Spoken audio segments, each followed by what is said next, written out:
Hi guys, it's Sherry. I hope that you are having a fantastic day. Do you have a piece of 12 by 12 decorative cardstock? Some 6 by 6 paper? Do you want to join those two to create a beautiful little paper craft? Stay tuned.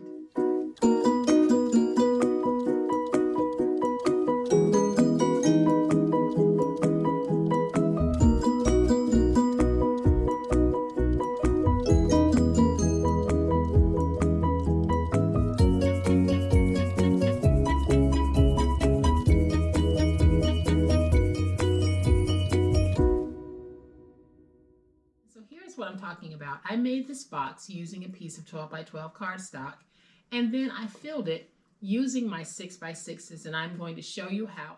And I'll show you this up close once we get ready to make the project. But guys, this is absolutely adorable. It is a fun way to use those 6 by 6s that might just sit and go to waste. And it's also a fun way to use one of your 12 by 12s. So y'all know what time it is. It is time to get started. All right, guys, so here is a closer look at what we're going to be making today. Again, it's a very simple project, but sometimes it's those simple projects that have the biggest impact, and that's what we're doing with this one. So I have created this box, and I've added the decorative element to the front. I'm using a magnetic closure, and when we take out what's inside, I have a complete little set. Now, this size card is not mailable in the U.S. postal system because it's too small, but this makes a great pick-me-up if you want to give someone a gift, or if you want to drop this in with your shower gift or a gift that you might be giving. But this is a great little way to take something that we might just let sit around and turn it into something useful and fun. So what I did is I have this book that I got from Tuesday Morning. It's probably about 3 years old because it's just been sitting and sitting. And I decided to go through it, and I don't even know why I bought it because I normally don't buy 6 by 6 paper pads. And as I was flipping through, I noticed these pages, and I thought, you know what, I could take this page and separate it. And now I have 6 decorative pieces of ephemera that I can use on a project. And that's what I did. So I took that page, and as you can see, I separated it. So that's what we're going to be doing today. The measurements that I'm going to be giving you are based on the 6 by 6 pad that I have here. But as always, you can take these measurements and tweak them. You might not have this particular book, but you probably have some papers that you can trim down to this size to get this same look. And then I decided to take some of the other papers from the book and turn those into beautiful little envelopes that will hold these cards. So that is what we are going to be making today. Now, the paper that I'm using on this project is from Die Cuts with a View, and it's the white ginger stack. Half of it has foil. It is a beautiful paper pack, but it was printed in 2012. This was found at Tuesday Morning by my sister Denise last year, and she just decided to hand it off to me because she wasn't using it. But this is the white ginger stack by Die Cuts with a View. If you want to try to look for this, the SKU is 11356129095. And so here is what we're going to need. So I was able to get 6 of those little wordplay pieces, and they measure 2 by 3. I have 6 pieces of white mat that measures 2 1/4 by 3 1/4. I have the 6 card bases, and these measure 4 by 5. And I am using a single side so that I don't have to worry about putting writing paper down on the inside. And then I have 6 by 6 pieces that I took from that 6 by 6 paper pad, and I am going to use this to make my envelopes. If you don't have a 6 by 6 paper pad, you can take a 12 by 12, cut it into 4 pieces of 6 by 6, and follow along and make your envelopes that way. And then we're going to need a piece of 9.5 by 9-inch decorative cardstock, and I chose this beautiful paper from the paper pad because I just love how it looks.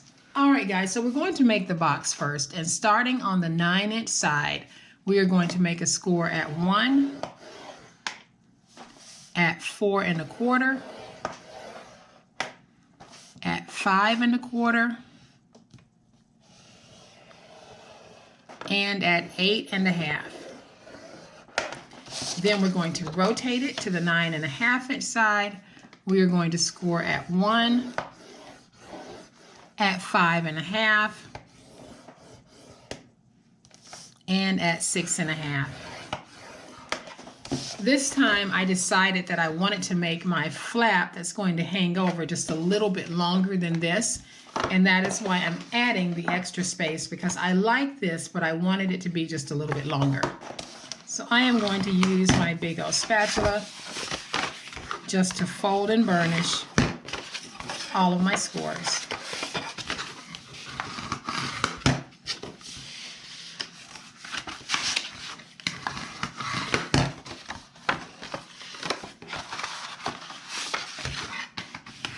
So now that my scores are folded and burnished, you're going to have that large flap here and then the narrow flap here.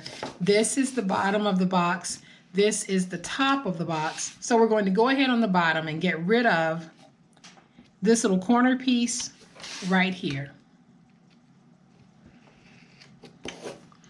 And then we're going to go along the bottom everywhere that we have a score mark, and we're going to do a slight angle.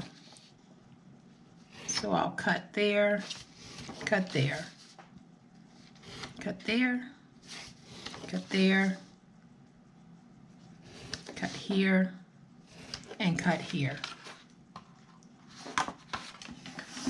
And this is what you should have so far. So now we're going to rotate it this way, and where we have this narrow flap is our glue flap. So you're going to have this long panel here. We need to remove that. So let's go ahead and do that. And I am going to take my finger blade and just cut straight to the top. And so we're going to come across just like we did at the bottom, but this time we go to the second score mark, and we're going to go to that second score mark and drag straight down. And we'll do this across the top of our box. So wherever you have a score, just go up to that second score mark and drag straight down. And I'm just going to go ahead and reduce this in size just to make it easier for us. So we've got that little tab there. We'll come to this one, go to that second score mark, drag straight down. Let's go ahead and remove that.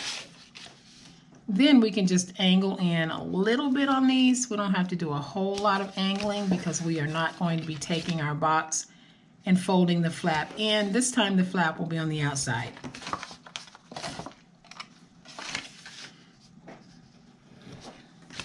So now your project piece should look like this. This is the top of our box. So what we're going to do now, this is the glue flap. This is the back of our box. So this is the piece that will fold over the front. We're going to take this piece and just fold it inside because that'll give us some extra stability on our box. But before I do, I am just going to trim away a little bit on the side because I want to make sure that it will not be hitting my score mark. So I'm not trimming off a little bit. I'm really just going in and trimming off a sliver. So now I'll be able to take this and fold it in, and I don't have to worry about whether or not it's going to hit my score mark. So I'm going to do this using my tape runner. I am just going to add some tape. I'll take this piece, fold it in, and now not only will I have a nice little fold over to my box, I also have that extra sturdiness there. So now we can put our box together, guys. So I am going to start with my glue flap.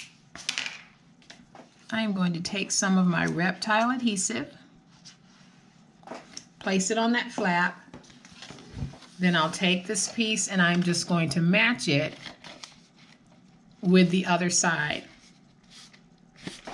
And what I'm doing when I'm matching it, I'm making sure that this score mark meets this score mark all the way around. Then I can take my big old spatula. We can get this stuck. And as you guys saw, we have a beautiful flat fold box, but we are actually going to close our box. So I'm going to take this,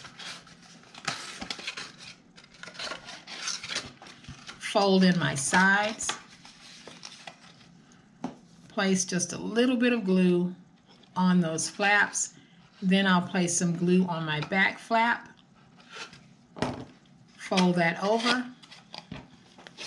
Place some glue here on the front flap. Fold that over. And so now I have my sweet little box. So what I'm going to do, and I should have thought to do this before I put the box together, but I didn't. Take this and make a score at 1/2 inch on that fold over flap. And then I'm just going to fold that piece over because it'll give me just a little bit of extra cuteness and niceness on that flap. And so now I can take my glue and fold that over. So now when you open and close this, you have that nice look underneath. So now I'm just going to place a couple of magnets. And I'm going to place my magnets on the outside because it's no biggie for me. I'm going to take that magnet, place that magnet in the glue. I'm going to take just a little piece of washi to hold that magnet in place while I place the second one. We'll leave that there until it has a chance to dry. So I'm going to take my second magnet, have it catch with the first one. Then I'm going to place a little bit of glue on that magnet so that when I close this, I can get a good impression of where I need to place the second magnet. And I can see that I need to place the second magnet right there. And I'm going to place just a little bit of extra glue right there. And I placed some extra glue right there because I only place glue on the magnet just to get my placement. And I'm not placing a whole lot to keep it stuck. So that's why I just add an extra dollop of glue. So I'm putting my washi tape there so both of these will have a chance to dry while we work on the rest of the project. So I am going to take this box, move it out of the way, and we're going to make our cards. So I have my 6 white matte pieces that measure 3 1/4 by 2 1/4. I have my 6 decorative pieces that measure 2 by 3. And all I'm going to do, guys, is just take some tape, put it on the back, and place this down.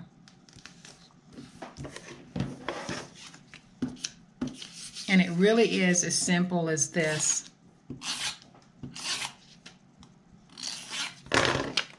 So let's go ahead and get all of these placed down.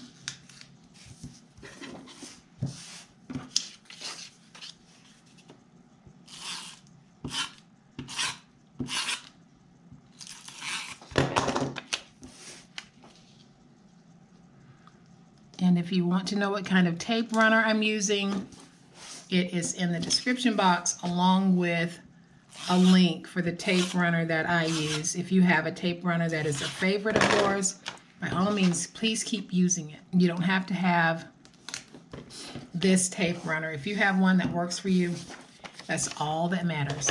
So we're going to go ahead and make our cards. I have 6 pieces that measure 4 by 5. On the 5-inch side, we are going to score these at 2 1/2.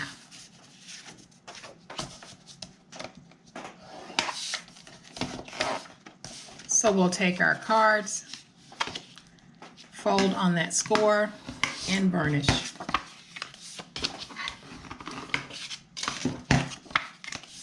And this paper is also from that same paper stack that I showed you at the beginning of this video.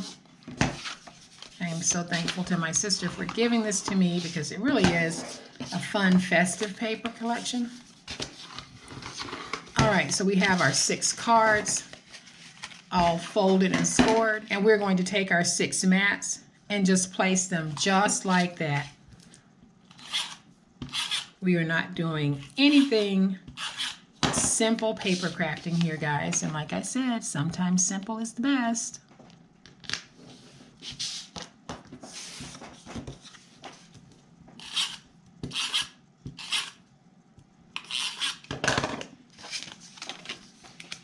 So we're going to get all of these placed.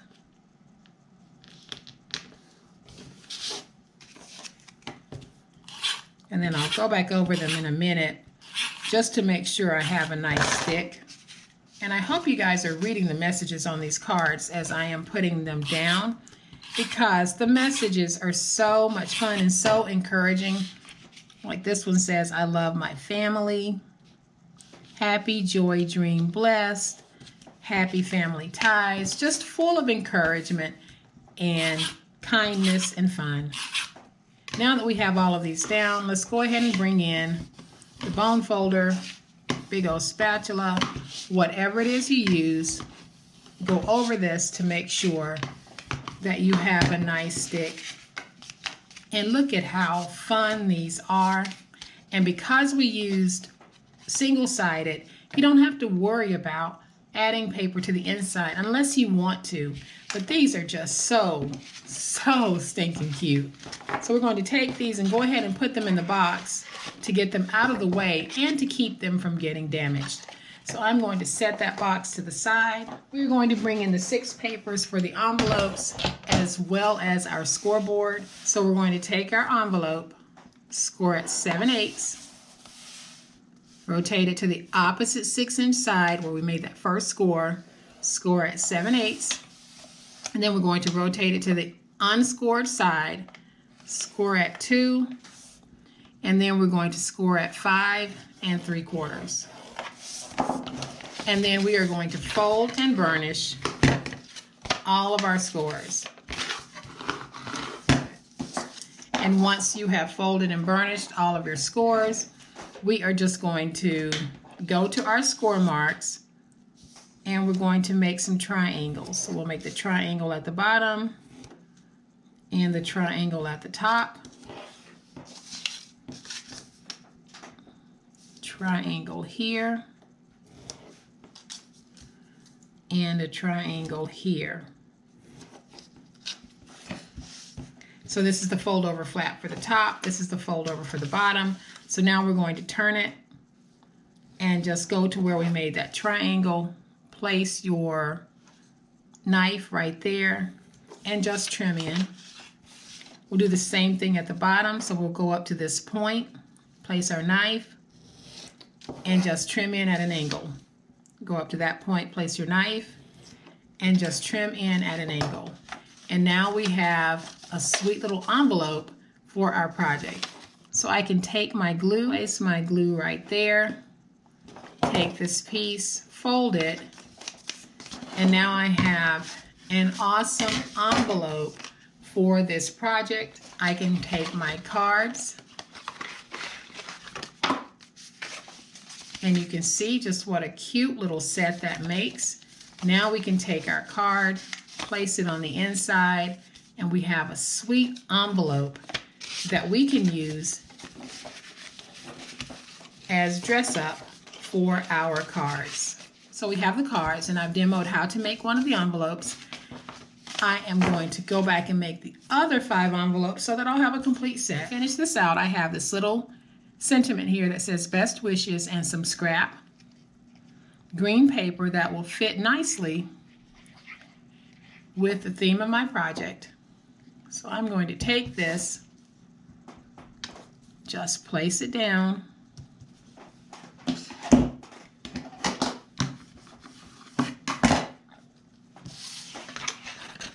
and then I'm going to trim around it so that I can use it on the front of my box. Now my trim won't be exact, and that's okay. That's just one of those things as I've crafted.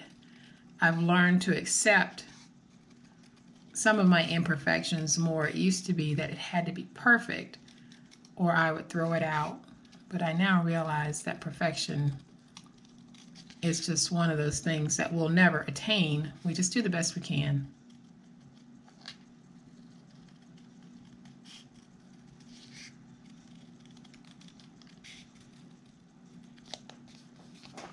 So there is my circle.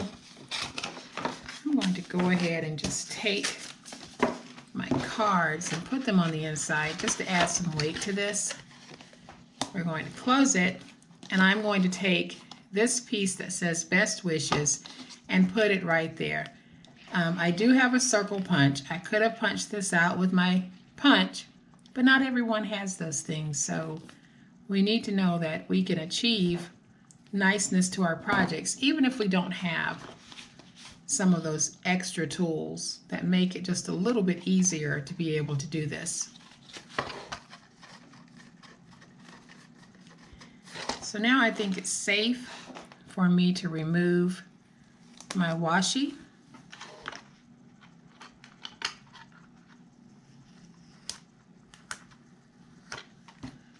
And there are my magnets. And now I'll just bring this over. And you can see that we have a beautiful, beautiful little box that holds some of the sweetest cards and envelopes. I'm going to finish making the envelopes for this, and I will have a fully complete set. But look at this. You can see, write your little message on the inside, then tuck it in one of your custom created cards. Y'all know that in the past, we've gone to the store to buy a mini card like this and a cute little mini envelope, and we paid pretty good money for it. Well, don't do that anymore, because you know how to go to your craft space and make your own. So I'm going to just drop these in the box, close my sweet little fold over box, and there we have it. Isn't that just the cutest? Yes, it is. It is so sweet and so stinking cute, and I hope that it has inspired some of you to pull out those 6x6s, grab a sheet of 12x12, cut it down, and make something as beautiful and as simple as this. So guys, I hope that you have enjoyed this project. If you have, please hit that like button. If you are not a subscriber to my channel, I would love to have you join this amazing online crafting family. You guys, as always, please be safe, be kind, happy crafting, and we'll chat later. Bye.